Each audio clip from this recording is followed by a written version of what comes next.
ഏവരും ഉറ്റുനോക്കിയിരുന്ന കേരളത്തിലെ ഉപതെരഞ്ഞെടുപ്പ് ഫലങ്ങൾ പുറത്തു വന്നിരിക്കുന്നു.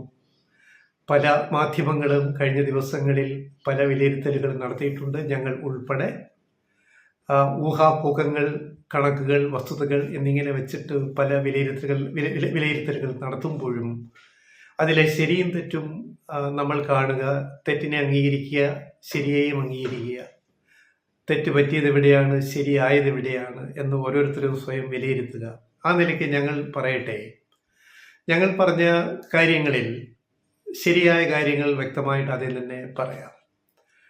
ഈ തിരഞ്ഞെടുപ്പിൽ ചേലക്കരയിലും പാലക്കാട്ടും അതുപോലെ വയനാട് ലോക്സഭയിലും ഈ തിരഞ്ഞെടുപ്പിൽ ചേലക്കര LDF നിലനിർത്തുമെന്നും എന്നാൽ കഴിഞ്ഞ തവണത്തെ കെ രാധാകൃഷ്ണൻ നേടിയ വലിയ ഭൂരിപക്ഷം നേടാനാവില്ലെന്നും UR പ്രദീപ് ഭേദപ്പെട്ട ഒരു ഭൂരിപക്ഷത്തിന് ജയിക്കുമെന്നുമാണ് ഞങ്ങൾ പറഞ്ഞത്.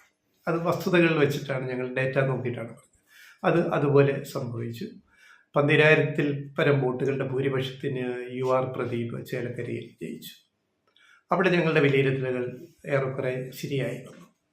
രണ്ടാം സ്ഥാനത്ത് കോൺഗ്രസിൻ്റെ രമ്യ ഹരിദാസിന് കഴിഞ്ഞ ലോക്സഭാ തിരഞ്ഞെടുപ്പിൽ അവർ ഭൂരിപക്ഷം നേടിയ ഈ ചേലക്കരയിലെ അസംബ്ലി സെഗ്മെന്റിൽ പലയിടത്തും ഇത്തവണ അവർ മുന്നോട്ട് പോകാൻ സാധിച്ചില്ല. അവർ പിന്നോക്കം പോയി. അവർ ലീഡ് നേടിയെടുത്ത് അവർ പിന്നോക്കം പോയി എന്ന കണക്കുകൾ, പ്രാഥമികമായിട്ട് വെച്ചിട്ടുള്ള വന്ന കണക്കുകൾ നോക്കിയാൽ നമുക്ക് മനസ്സിലാവും. അപ്പോൾ ചേലക്കരയിൽ ആധികാരികമായ വിജയമാണ് UR പ്രദീപ് ഇടതുപക്ഷ മുന്നണി സ്ഥാനാർത്ഥി നേടിയത്. അത് ഭരണത്തെക്കുറിച്ചുള്ള വിലയിരുത്തലും രണ്ടാം പിണറായി സർക്കാരിന് ഒരു അംഗീകാരവുമാണ് ചേലക്കരയിലെ വിജയം എന്ന കാര്യത്തിൽ സംശയമില്ല. തീർച്ചയായും പിണറായി സർക്കാരിനും ഇടതു മുന്നണിക്കും അഭിമാനിക്കാം, ആശ്വസിക്കാം. ചേലക്കരയിലെ ഫലം വെച്ച് നോക്കുമ്പോൾ അവിടെ ചേലക്കരയിൽ ഇടതുപക്ഷം നന്നായിട്ട് വിയർത്തിരുന്നെങ്കിൽ, ഒരുപക്ഷെ ഭൂരിപക്ഷം വല്ലാതെ കുറഞ്ഞിരുന്നെങ്കിൽ, ഒരുപക്ഷെ അട്ടിമറി ജയം ഒരുപക്ഷെ UDF നേടിയിരുന്നെങ്കിൽ അത് ഭരണവിരുദ്ധ വികാരമാണെന്ന് നമുക്ക് വിലയിരുത്താമായിരുന്നു, UDFന് വിലയിരുത്താമായിരുന്നു. പക്ഷെ അത് ഉണ്ടായില്ല. ഇനി എല്ലാവരും ഉറ്റുനോക്കിയ കടുത്ത മത്സരം നടന്ന പാലക്കാട്ടേക്ക് വരുമ്പോൾ അവിടെ ഞങ്ങൾ പറഞ്ഞത് വലിയ ഭൂരിപക്ഷം ജയിക്കുന്ന ആളിന് കിട്ടില്ല എന്നാണ്. ഇപ്പോൾ ജയിച്ച രാഹുൽ മാങ്കൂട്ടത്തിൽ 18,000-ൽ പരം വോട്ടിന്റെ ഭൂരിപക്ഷത്തിലാണ് ജയിച്ചിരിക്കുന്നത്. ഞങ്ങൾ പറഞ്ഞൊരു കാര്യം, BJP വോട്ടുകൾ അവിടെ ഗണ്യമായിട്ട് കുറയുമെന്നാണ് പാലക്കാട്, പ്രത്യേകിച്ച് നഗരസഭാ പ്രദേശങ്ങളിൽ. അതേപോലെ സംഭവിച്ചിരിക്കുന്നു. 10,000-ലധികം വോട്ടുകളാണ് ഇക്കുറി BJPക്ക് നഷ്ടപ്പെട്ടത്.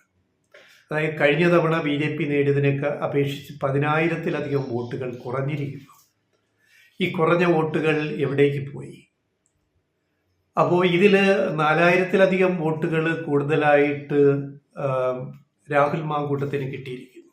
ഈ ഭൂരിപക്ഷത്തിൻ്റെ കണക്ക് പറയുമ്പോൾ കോൺഗ്രസിൽ നിന്നും UDFിൽ നിന്നും കഴിഞ്ഞ തവണത്തേക്കാൾ അപേക്ഷിച്ച് ഇത്രയും വോട്ടുകൾ രാഹുൽ മാങ്കൂട്ടത്തിന് കൂടുതൽ ലഭിച്ചിട്ടുണ്ട്.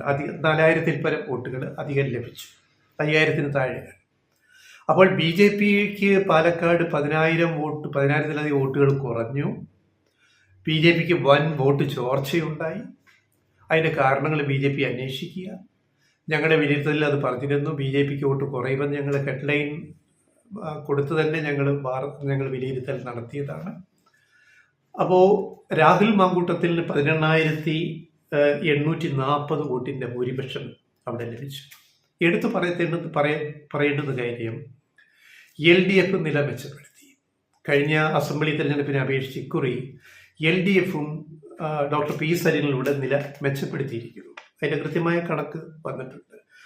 പാലക്കാട്ട് കഴിഞ്ഞ തവണ 2021-ൽ CP പ്രമോദ് CPM ഇടത് സ്ഥാനാർത്ഥി നേടിയത് 36,433 വോട്ടാണെങ്കിൽ ഇക്കുറി സരിന് ലഭിച്ചത് 37,293 വോട്ടാണ്. അപ്പോൾ വോട്ട് എണ്ണത്തിൽ ഇടതു മുന്നണി പാലക്കാട്ട് മുന്നിലേക്ക് വന്നു, കൂടുതൽ വോട്ട് നേടിയിരിക്കുന്നു. അവിടെയാണ് BJPക്ക് 10,000-ലധികം വോട്ടുകൾ കുറഞ്ഞു പോയത്. അപ്പോൾ വൻ നഷ്ടം സംഭവിച്ചത് BJPക്കാണ് ഈ ഉപതെരഞ്ഞെടുപ്പിൽ. ഷാഫിക്ക് കഴിഞ്ഞ തവണ 54,079 വോട്ട് കിട്ടിയ സ്ഥാനത്ത് കുറി രാഹുല് 58,389 വോട്ട് 58,389 വോട്ട് നേടി. എന്ന് പറയുമ്പോൾ 5,000 54 4 58 4000-ഓളം വോട്ട് കൂടുതലായിട്ട് രാഹുൽ മാങ്കൂട്ടത്തിൽ നേടി. അപ്പോൾ BJP-യുടെ 10,000 വോട്ട് ചോർന്നു പോയിരിക്കുന്നു. കൃത്യമായ കണക്കാണ് പാലക്കാട്. LDF തകർന്നിട്ടില്ല. LDF-ന്റെ വോട്ട് കൂടുകയാണ് പാലക്കാട് ചെയ്തത്. അപ്പോൾ ഫലത്തിൽ ചേലക്കര നിലനിർത്തുകയും പാലക്കാട്ട് വോട്ട് വിഹിതം വർദ്ധിപ്പിക്കുകയും ചെയ്ത LDF നല്ല പ്രകടനമാണ് കാഴ്ചവെച്ചത്. ഭരണസ്ഥിരത അവകാശപ്പെടാം പിണറായി സർക്കാരിന്. ഭരണവിരുദ്ധ വികാരം വേണ്ടത്ര ഉണ്ടായില്ല എന്ന് വിലയിരുത്താം. ഇതാണ് ചേലക്കരയും പാലക്കാട്ടും തരുന്ന കണക്കുകൾ. അപ്പോൾ UR പ്രദീപിന് ചേലക്കരയിൽ 64,827, രമ്യ ഹരിദാസിന് 52,626, കെ ബാലകൃഷ്ണൻ BJPക്ക് 33,609 വോട്ടുകൾ. എല്ലാം കൂടെ നോക്കുമ്പോൾ 12,201 വോട്ടിൻ്റെ നല്ലൊരു ഭൂരിപക്ഷമാണ് UR പ്രദീപിന് ഇടതുമുന്നണി സ്ഥാനാർത്ഥിക്ക് കിട്ടിയത്. ഇപ്പോൾ വയനാട്ടിലെ കാര്യം കൂടി പറഞ്ഞ് നമുക്ക് ഈ വീഡിയോ ഇവിടെ ഉപസംഹരിക്കാം. അതായത് വയനാട്ടിൽ രാഹുൽ ഗാന്ധിയുടെ ഭൂരിപക്ഷമായ 3,64,422 മറികടന്ന് പ്രിയങ്ക ഗാന്ധി പോയിരിക്കുന്നു. 4 ലക്ഷത്തിലധികം ഭൂരിപക്ഷത്തിലേക്ക് കടന്നിരിക്കുന്നു പ്രിയങ്ക ഗാന്ധി. അപ്പോൾ വയനാട്ടിലെ ജനങ്ങൾ എങ്ങനെ വോട്ട് ചെയ്യുന്നു, എന്തൊക്കെ പരിഗണന വെച്ചിട്ടാണ് വോട്ട് ചെയ്തത് എന്നത് നമുക്കതിൽ നിന്ന് നേരത്തെ ഞങ്ങൾ പറഞ്ഞതുപോലെ വയനാട്ടിലെ മലയാളി വോട്ടർമാരുടെ ചോയ്സ് എന്തായിരുന്നു എന്ന് ഇതിൽ നിന്നും വ്യക്തമാണ്. അപ്പോൾ രാഹുൽ ഗാന്ധിയുടെ വൻ ഭൂരിപക്ഷത്തെ മറികടന്ന് 4 ലക്ഷത്തിലധികം വോട്ടിൻ്റെ ഭൂരിപക്ഷത്തോടെയാണ് പ്രിയങ്കയുടെ വയനാട്ടിലെ കുതിപ്പ്. അപ്പോൾ ഇതാണ് പൊതുവെയുള്ള നമ്മുടെ തിരഞ്ഞെടുപ്പ് ഫലത്തിൻ്റെ വിലയിരുത്തൽ. അപ്പോൾ മൊത്തത്തിൽ പറഞ്ഞാൽ ഞങ്ങൾക്കിതിനകത്ത് തോന്നുന്നത് ഏറ്റവും തിരിച്ചടി ഉണ്ടായത് BJPക്കാണ്, പ്രത്യേകിച്ചും പാലക്കാട് എടുക്കുമ്പോൾ. ചേലക്കര നിലനിർത്തിയത് LDF-ന് തിളക്കമാർന്ന വിജയം തന്നെയാണ്. ഭരണവിരുദ്ധ വികാരമില്ല എന്ന് LDF-ന് അവകാശപ്പെടാം. പാലക്കാട്ട് കഴിഞ്ഞ തവണ UDF ജയിച്ച മണ്ഡലം, ഷാഫി ജയിച്ച മണ്ഡലം, അവിടെ BJPക്കുണ്ടായ തകർച്ച UDF-ന് രാഹുൽ മാങ്കൂട്ടത്തിലും കൂടുതൽ ഗുണം ചെയ്തിരിക്കുന്നു. അതേസമയം LDF നില മെച്ചപ്പെടുത്തി. LDF-ന്റെ വോട്ട് വിഹിതം LDF വർദ്ധിപ്പിച്ചു എന്നുമാണ് ഈ തെരഞ്ഞെടുപ്പിൽ ഏറ്റവും പ്രധാനമായ വിലയിരുത്തൽ.